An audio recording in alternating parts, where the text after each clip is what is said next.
इतना क्या सोच सोच के अपना बीपी बढ़ा रही हो? इतनी जल्दी मरने वाले नहीं हम। मरे आपके दुश्मन, आपको कुछ नहीं होने वाला है। और वैसे भी हमें जिंदगी का लंबा सफर तय करना है। और हाँ, मैं आपके बारे में नहीं सोच रही थी। अच्छा जी, तो किसके बारे में सोच रही थी? प्रतिभा के बारे में सोच रही थी मैं। कोई परेशानी है? परेशानी? ये आप पूछ रहे हैं? आपकी एसिडिटी के चक्कर के वजह से प्रतिभा के ससुराल में कितनी प्रॉब्लम हो गई। कुछ कहा उसने? हमारी प्रतिभा कहाँ कुछ कहती है, पर उसकी दबी हुई आवाज में मैंने सब कुछ सुन लिया। बहुत दुखी थी हमारी बच्ची। हम एक काम करते हैं, हम अभी समदन जी से फोन करके माफी मांग लेते हैं, प्रतिभा और महेंद्र से भी। अरे, आप जानते हैं ना उसकी सास को, बेकार में बात बढ़ जाएगी। आप जो है ना, अगली बार से एसिडिटी को हार्ट अटैक मत बनाइएगा। अरे तो कोई जानबूझ के हम थोड़ी कर रहे थे, हमें वाकई प्रॉब्लम हो रही थी, हमें लग रहा था हम। मैं जानती हूँ, पर मैं ये सिर्फ इसीलिए कह रही हूँ ताकि अनजाने में भी प्रतिभा के ससुराल में कोई प्रॉब्लम ना हो जाए। सुषमा, तुम अच्छी तरह जानती हो, हमने कभी नहीं चाहा अपनी जिंदगी में कि कभी हमारी वजह से किसी को तकलीफ हो। प्रतिभा तो हमारी इकलौती संतान है। हर हालात में हम दोनों ने उसे वो सब कुछ देने की कोशिश की जो हम दे सकते थे।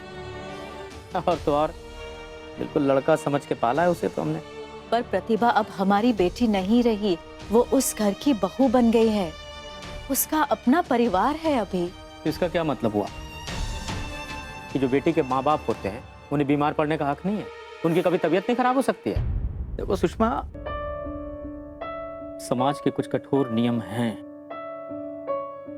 माँ बाप बेटी को चाहे कितना भी प्यार क्यों ना करें, एक बार उसकी विदाई हो गई तो वही घर, वही आंगन जहां वो खेल कूद कर बड़ी हुई है, जहां उसे उसकी पहचान मिली है, सब पराया हो जाता है।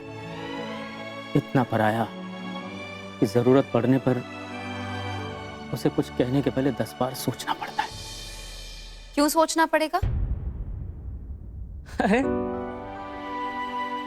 अरे प्रतिभा, आओ बेटा, आओ बैठो। तुम आ गई बेटा। पापा, मेरी बस शादी हुई है। मैं हमेशा हमेशा के लिए आप लोगों से पराई नहीं हो गई हूँ। मैं तो आज भी वही प्रतिभा हूँ जो रोज बैडमिंटन खेलते हुए आपसे हार जाया करती थी। हमें अच्छी तरह से पता, तुम जानबूझ के हारती थी हमसे। और हम भी खुश हो लेते थे, मजे लेते थे जीत जीत कर।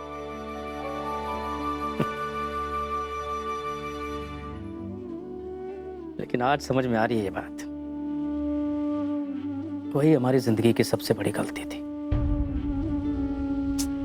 क्यों पापा, आप ऐसी बातें क्यों कर रहे हैं? इसलिए बेटा, क्योंकि बचपन में हमने तुम्हें दूसरों को खुश करने की आदत डाल दी और यही सबसे बड़ी समस्या बन गई। अगर वैसा ना होता तो आज तुम दूसरों को खुश करने से पहले अपना ख्याल रखती, अपने आप को खुश करती, इतनी परेशानी तो नहीं होती। अरे आप ये क्या बातें लेकर बैठ गए? प्रतिभा बेटा, तुम बताओ कैसे आना हुआ? माँ, वो मैं पापा के लिए आज उनकी मनपसंद भरे हुए करेले की सब्जी लाई थी। करेले? अरे वाह, क्या बात है। भाई देखो, मेरे तो मुंह में अभी से पानी आ गया। तो भाई सुषमा, अब ये तय हो गया, आज दिन का खाना बाप बेटी साथ में बैठ के खाएंगे। क्यों बेटा? पापा सॉरी, लेकिन मैं आपके साथ नहीं खा पाऊंगी। मुझे काम से जाना है। वो क्या है ना, घर में पूजा है ना, उसका सामान खरीदने जाना है। बस इतनी सी बात? अरे किसी और को बोल दो फोन करके। पापा, माँ जी ने संजीव भैया से कहा था सामान लाने के लिए, लेकिन मुझे पता है वो कुछ ना कुछ उल्टी चीज उठा कर ले आएंगे और एन मौके पर मुझे ही भाग दौड़ करके सब कुछ लाना पड़ेगा। इसीलिए मैंने सोचा मैं ही जाकर सारा सामान ले आती हूँ। ठीक है पापा, मैं चलती हूँ, बहुत देर हो रही है। चलो, अपना ध्यान रखना।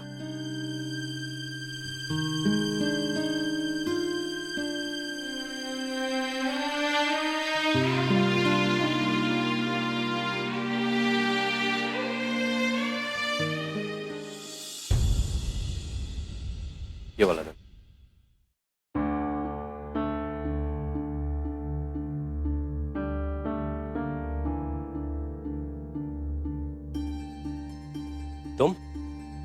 तुम यहाँ पे क्या कर रही हो? और अगर यही सवाल मैं तुमसे पूछूं, तुम यहाँ क्या खरीद रहे हो और ऑफिस क्यों नहीं गए? और कितना हर्ट करोगे मुझे संजू? तुम्हें कुछ अंदाजा भी है कि मुझ पर क्या बीत रही है? मुझे तुमसे कोई बात नहीं करनी है सुनिधि। फाइन, मत करो बात, पर मुझे समझने की कोशिश तो कर सकते हो ना? समझने और समझाने को रही क्या गया? तो तुम यहाँ से चले जाओ या फिर मैं चले जाता हूँ। संजू प्लीज, तुम्हें मेरी बात सुननी पड़ेगी। तुम्हें हमारे बुब्बू की कसम, एक बार सुन तो लो कि मैं क्या कहना चाहती हूँ। मैं जानती हूँ संजू कि जो कुछ भी मैंने किया तुम उसके लिए शायद मुझे कभी माफ नहीं कर पाओगे, पर क्या कभी भी तुम्हारे मन में ये ख्याल आया कि मैंने ऐसा क्यों किया, किसके लिए किया? मैंने ऐसा किया हमारे बच्चे के लिए, हमारे फ्यूचर के लिए। तुम तो जानते हो ना संजू कि घर में 75% प्रॉपर्टी दीदी के नाम पर है और दुकान वो भी भाई साहब की है। तुम्हारे पास है ही क्या संजू? एक दिन रात स्ट्रेस देने वाली नौकरी जो कि कभी भी जा सकती है, उसमें क्या सिक्योरिटी है? और यही सोच करके मुझे बुटीक खोलना पड़ा। अपने बच्चे को घर पे छोड़ करके मैं बुटीक चलाती हूँ ताकि हमारा फ्यूचर सिक्योर कर सकूं। कल को बुबू बड़ा होगा तो मैं उसे वो हर चीज ला के दे सकूं जिसकी उसको ख्वाहिश हो। तुम एक अच्छे भाई, एक अच्छे बेटे तो बन गए, पर जरा अपने आप से पूछ कर बताओ, क्या तुम एक अच्छे पापा, एक अच्छे पति बन पाए? संजू तुम खुद ही सोचो, क्या तुम अपनी सैलरी पर दे पाओगे हमारे बुबू को सारे ऐशो आराम जिसका उसे पूरा हक है? क्या ये सब करवा पाओगे तुम? सोचने से डर लगता है ना संजू? मुझे भी लगता है, लेकिन मैं इस डर के साथ नहीं रहना चाहती, नहीं जीना चाहती। मैं समय रहते हमारा फ्यूचर सिक्योर करना चाहती हूँ। इसलिए मैंने जो कुछ भी किया वो गलत नहीं था, सेल्फिश था। मुझे माफ कर दो संजू, अगर मैंने ऐसी कोई भी बात कही जिससे तुम्हारा दिल दुखा। मेरा ऐसा कोई भी इरादा नहीं था, लेकिन जब मेरा पति ही मुझे नहीं समझता तो मैं किसके पास जाऊं, किससे कहूं अपने दिल की बात?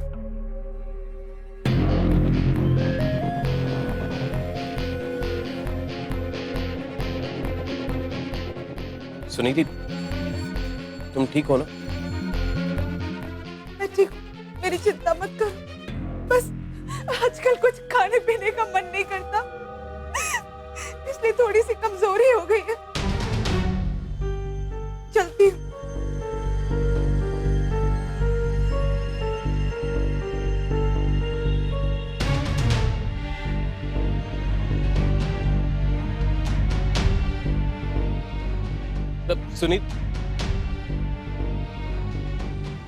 सुनिधि ठहरो, मैं तुम्हें छोड़ देता हूँ। छोड़ तो तुम मुझे चुके ही हो संजू, अब मुझे खुद ही संभलना होगा। ओम पवित्र वासस्थां स्वायं भयंतर शुचि सर्व मंगल मांगल्ये शिवे सर्वासात्के शरण्ये त्र्यंबके गौरी नारायणी नमस्ते। वक्रतुंड महाकाय सूर्यकोटि संप्रभ निर्विघ्नं कुरु मे देव सर्वकार सर्वदा। ओम मंगलम भगवान विष्णु मंगलम मंगलम पुंडरीकाचार्य मंगलाचनौरी वक्रतुंड महाकाय सूर्यकोटि संप्रभ निर्विघ्नं कुरु मे देव। अब घर के बेटे और बहू अपना स्थान ग्रहण करें। जी।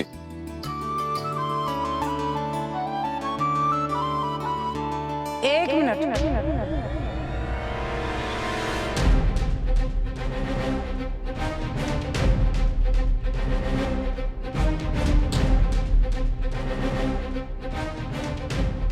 तुम दोनों नहीं, पूजा में संजीव बैठेगा। माँ ये क्या बोल रहे हैं आप? अरे माँ, अभी अभी पंडित जी ने कहा ना कि घर के बेटा बहू बैठेंगे, तो बिना पत्नी के संजीव कैसे? बहू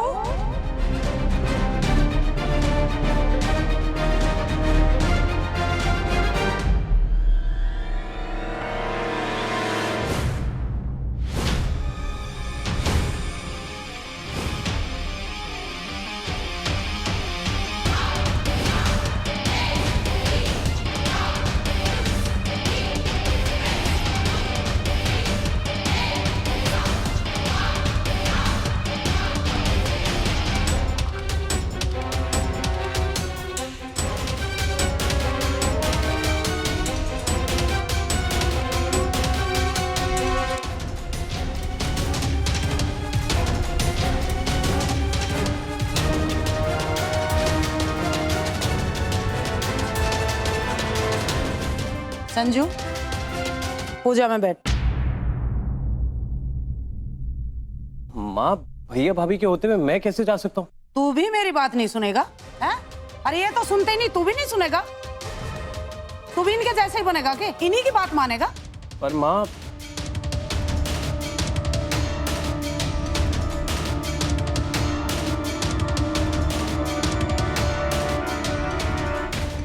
चल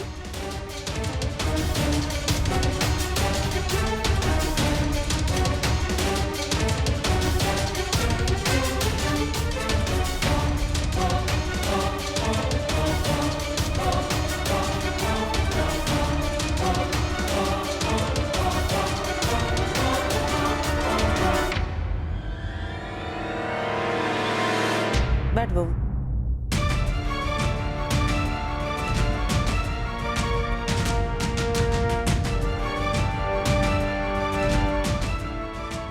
पंडित जी आप पूजा शुरू करो। ओम मंगलम भगवान विष्णु मंगलम गणेश मंगलम पुंडिकाचार्य मंगला तनोहरि वक्रतुंड महाकाय सूर्यकोटि संप्रभ।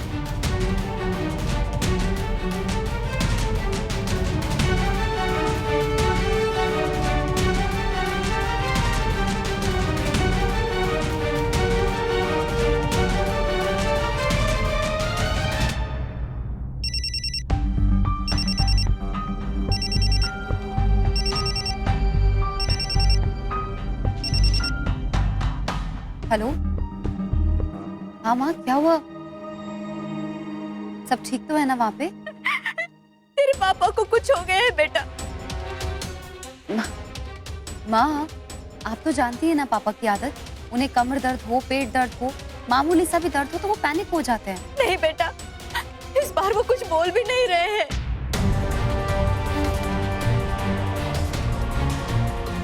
क्या?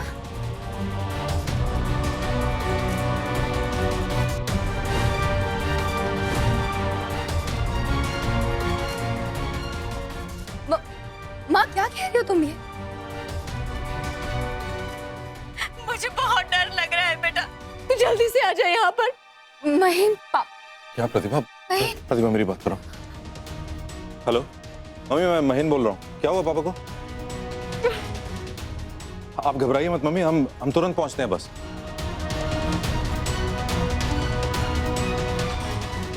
चलो प्रतिभा। कोई कहीं नहीं जाएगा।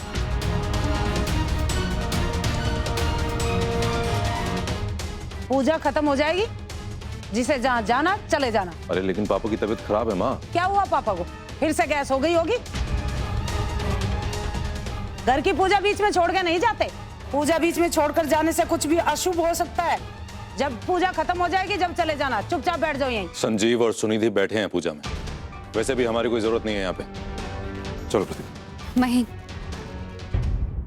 थोड़ी देर की तो बात है ना। प्रतिभा पर हम पूजा खत्म होने के बाद चले जाते हैं। प्लीज समझने की कोशिश कीजिए।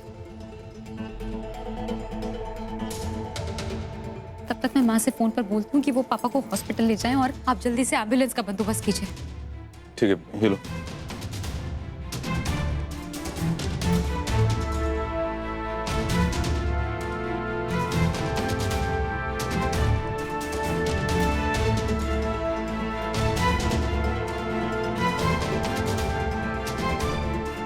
मंगल मांगले शिवे सदा सात के सोने चंके वरी नाणी नमोस्ते दक्षिण महाकाय सूर्यकोटि संप्रभ निर्गुण गुरुदेव सत्तर पूजा।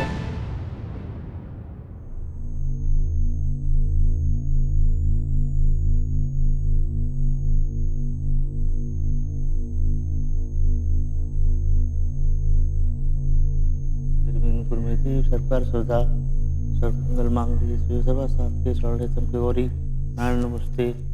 हे भगवान, सूर्यकोटि संप्रभ। हे पापा पर अपनी कृपा दृष्टि बनाए रखिएगा, उन्हें कुछ मत होने दीजिएगा।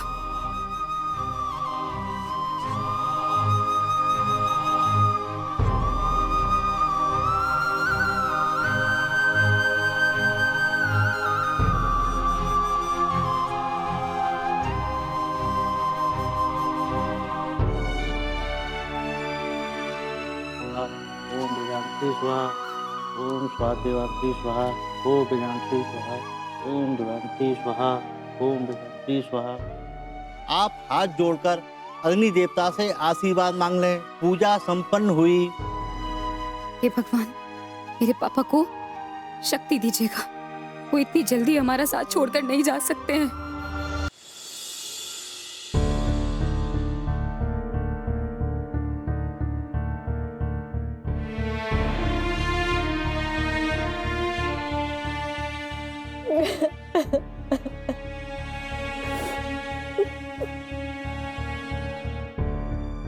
एक्चुअली पेशेंट का ब्लड प्रेशर अबव 180 हो गया था।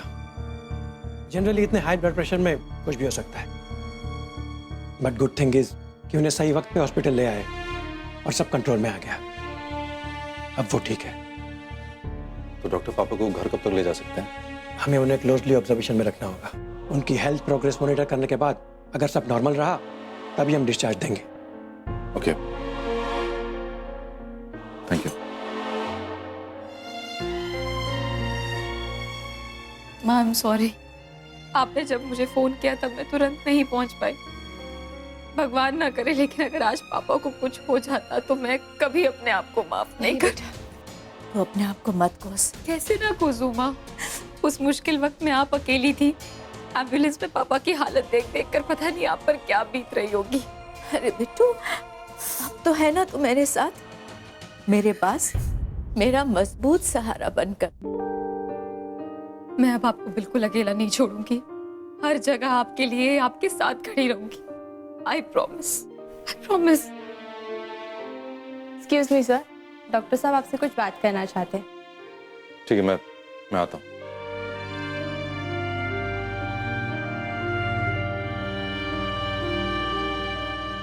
एक्सक्यूज मी मैडम, ये मेडिसिन की लिस्ट है, आप नीचे मेडिकल से ले आइए। ठीक है माँ, मैं ये सारी मेडिसिन लेकर आती हूँ। बस 5 मिनट में आई। हाँ, आप यहीं वेट कीजिएगा। पूरा घर शुद्ध हो जाना चाहिए, किसी के मन में नेगेटिविटी ही ना बचे मम्मी जी, और कोई आपके खिलाफ जाने की कोशिश ही ना करे। अब देखिए ना, कितनी गलत बात है कि दीदी पूजा खत्म होते ही भाई साहब को लेकर घर से निकल गई। अरे दुमके वाली का तो रोज रोज का नाटक हो गया। एक ही बात को लेकर रोज रोज मैं अपना खून फूंकती रहूंगी तो मैं तो हॉस्पिटल के चक्कर काटती रहूंगी दुमके वाली के बाप की तरह। मेरे एक बात लिखवा के ले ले तू, आज भी कुछ नहीं हुआ होगा उन्हें। वो जैसे पिछली बार जरा सा पित्त बन गया होगा। वैसे मम्मी जी, कितनी गलत बात है ना कि दीदी अपने पापा की हेल्थ के चक्कर में आपकी इच्छाओं का अनादर कर रही हैं। आज आपने जब दीदी को रोकने की कोशिश की तो कितनी मुश्किल से उन्होंने आपकी बात मानी, और फिर पूजा खत्म होते ही भाई साहब को लेकर निकल गई। मुझे तो बहुत ही गलत लगा ये सब कुछ। देख सुनिधि, मुझे ये तुम्हारे दुराने जिठाने के झंझट में नहीं पड़ना। उसने ये किया, तूने ये किया, उसने ये कहा, तूने ये किया। मुझे ये सुनने और जानने की जरा सी भी इच्छा नहीं है। और तू ऐसा मत समझिए मुझे तुझसे कोई हमदर्दी या लगाव है और इस बाहों में मैं तेरी मदद कर रही हूँ ना। वो फल नहीं खाती मैं जो मुझे से दे।